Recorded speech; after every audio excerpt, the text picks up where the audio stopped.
So we're happy to have Favero. So I'm going to take you back in time to May 13th.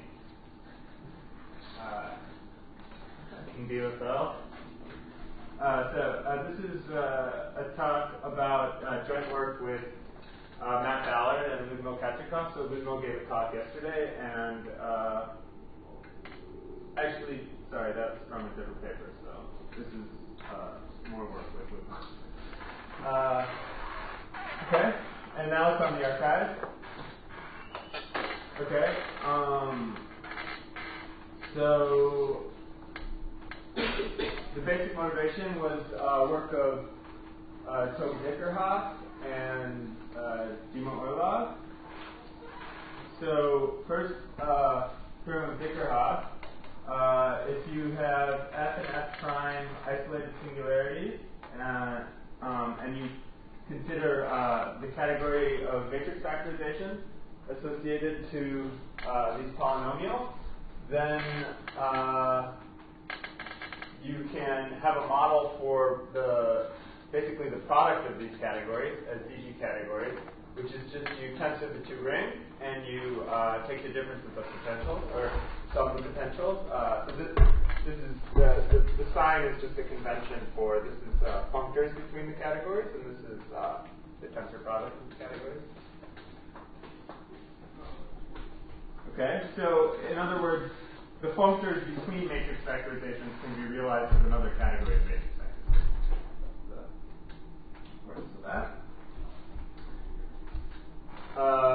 So this is a reminder of what a semi-orthogonal decomposition of a triangulated category is.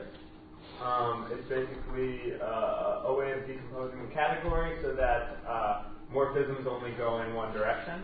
So you have this sequence of categories, and morphisms only go this way. There's no Hans this way. And every object then has a functorial way of decomposing into objects in the space.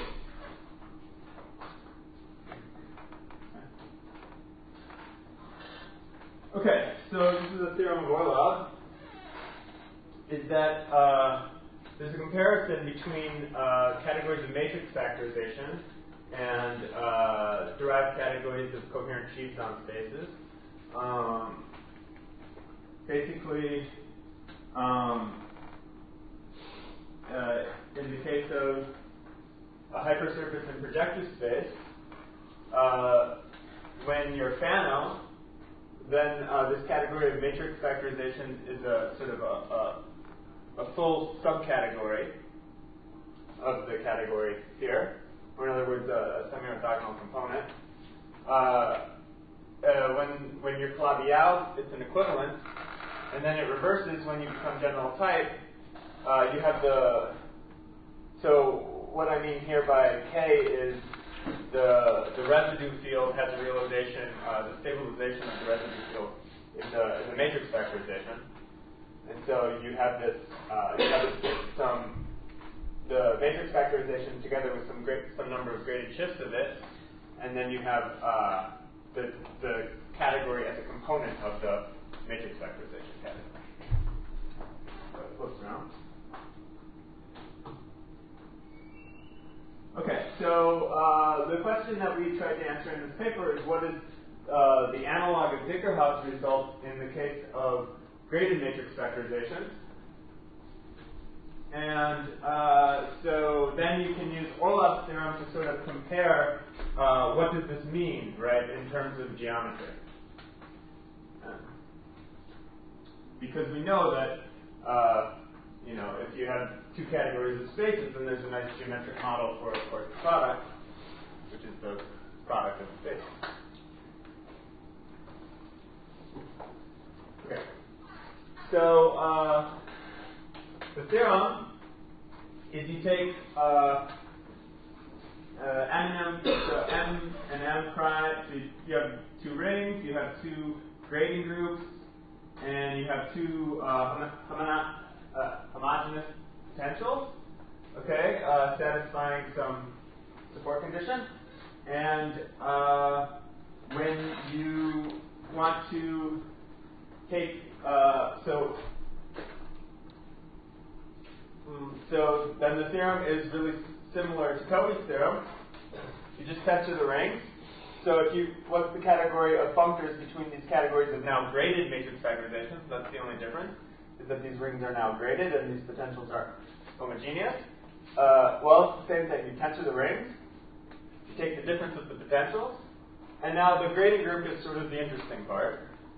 You sum the two grading groups, and you set D equal to minus D prime, essentially. So D comma 0 equal to 0 comma D prime. Yeah?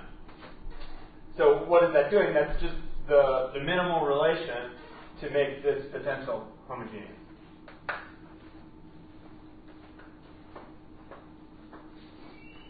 What do you mean an element of D?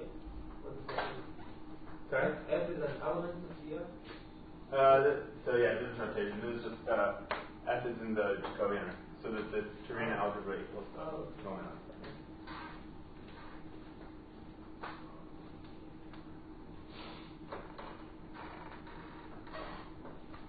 So that's the very Yeah. So independently, so we should say that Polishchuk and Van Drobe have also proven this, and so we posted joint with them a couple weeks ago. They posted at the same time, and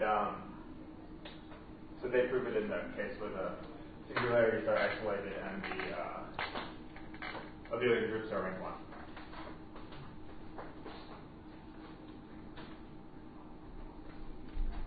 So some corollaries. Okay, so you can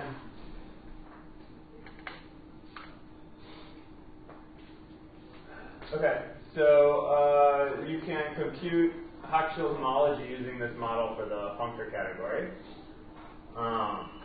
And what you get, so Toby did this when you did, so Dickerhoff did this when you do in the ungraded case, right? And so, what he got was the Jacobian ring, right? And so what we get is invariant Jacobian ring summed over some pieces, but I don't really have a lot of time, so I don't really want to explain the details, but there's a way of computing Hochschild homology. And, okay, I'm going to skip ahead.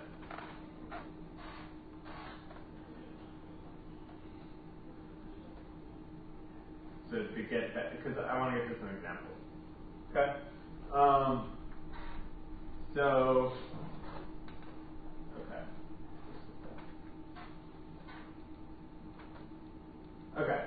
So the first thing you want to do is, since this grading group changes, so I want to compare this model for the functor category with some geometric decomposition like Orlov. So technically Orlov states it for Z-graded rings, but you actually take, so if you have Z by Z mod 3 comma 5 or something like that, that's Z again, but 3 comma minus 3, that's some Z with some torsion, right? So you want to just broaden his result to that context, but that takes absolutely no work. You just follow his proof verbatim by closing under this action of the torsion group. Just everything take orbits under the torsion group. And so that's what this statement is. M is some finitely generated abelian group of rank 1. Okay? Then here, okay, so I haven't told you what everything is because I skipped it. You tensor product the rings, you get some affine space, but M is now some grading on each of the pieces, some more complicated grading. So this is really some weighted projective space with the grading by torsion group rank 1. and you sum the potential, right? And so you get a stack from that data, right? You take the zero set of this, and then you mod out by this. You take the global quotient stack defined by this, by the dual group to this graded group, and then what happens is, well, you can take this. There's a parameter associated to this, and so in essentially the Fano case, you get the matrix factorization component once again as a quotient, as a piece, and then you get the orbit of the structure sheets here under the action of the torsion group. So before in Orlov's decomposition, we just had the different structure sheets, right, by the Gornstein parameter. But now we just have those closed under the orbit of the torsion group. And what's this A? Well, this A is the product of all these categories. Okay, so that's how we set it up. Okay. Second, there's an equivalence between this stack and the product. So, in other words, this product can be realized as a stack in the Calabi-Yau case, right? Or it can be realized as a component of some stack when this parameter ends up being positive, and otherwise this product has this stack as a component when this parameter. Okay. So let's go to some examples. How do you know it's a stack? I mean, you're giving a description of the derived category of it. How do you know there is any stack instruction? What do you mean there is a stack? Like in the previous slide. So you define a stack, right?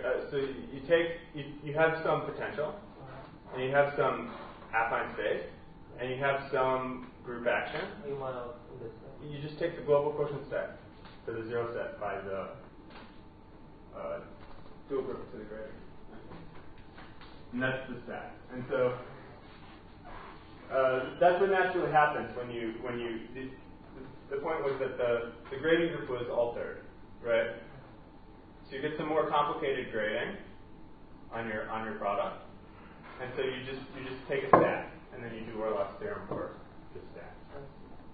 And so you get a comparison of the point is that you get a comparison between the product category and some component of a stack or maybe some equivalence with some derived category of stack. Okay? So it's easy to do it in examples. This is the AP minus 1 singularity, AQ minus 1 singularity, and the AR minus 1 singularity. Right? We tend to those three together, we get the sum. Right? But what sum? Well, the stack you actually get is it's the stack defined by the sum of these three things, with this grading group, which is classically the grading group of the weighted projective line, PQI. Okay? So that's just like the simplest stack you could get from doing this. Okay? And what you get is that this weighted projective line really is just a product of three AN quivers. Yeah? Okay. And so, I mean, the weighted projective lines have these classical drawings. Maybe I'll just take here since it's a little time. So you have the weight p minus 1 number of these guys. Then you have q minus 1 of these and r minus 1 of these. Okay, and then so the quiver looks like this.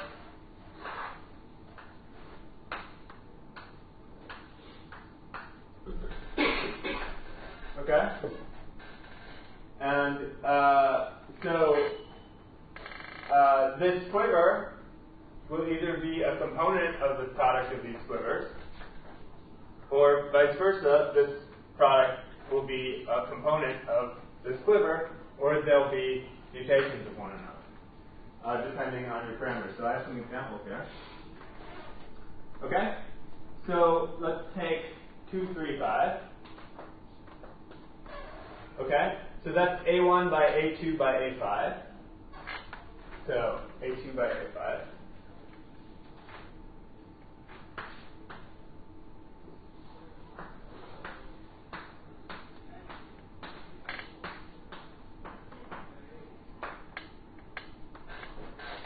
Should be A4, that's a typo, yeah?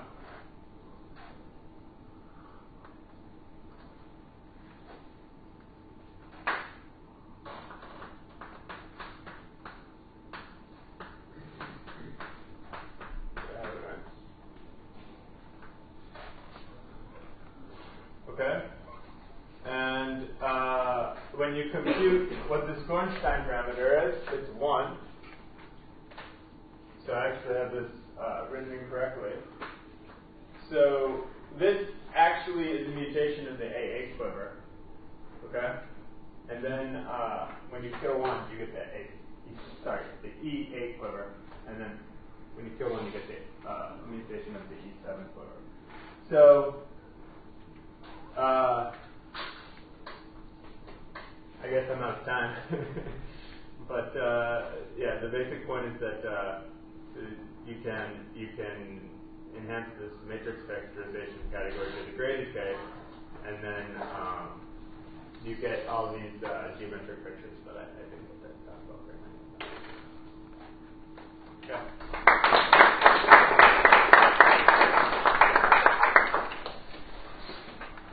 Questions? So what is the Gornstein parameter? What is it? You want to know exactly?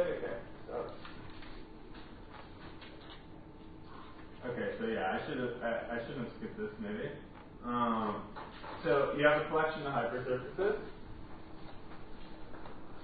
and polynomials and coordinate rings of these hypersurfaces, and so you take the free z to the s, right, the product of them all, and then I had this relation, so I have to set each of the degrees equal to each other. So this is my grading group, and then let's say what's the Gornstein parameter on this?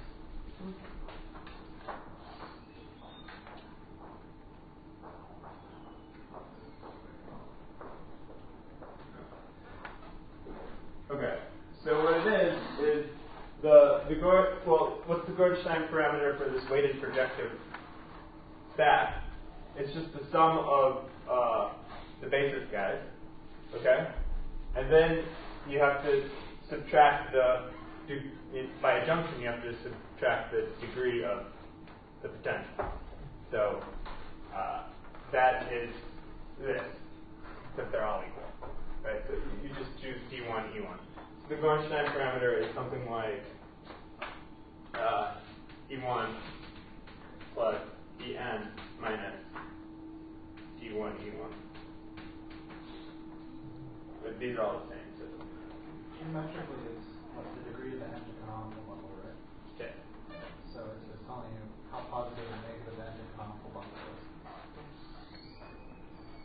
Yeah, so it's basically Dano, Flavio, or Dano type are the three cases there. Although that's not precisely correct, I think, one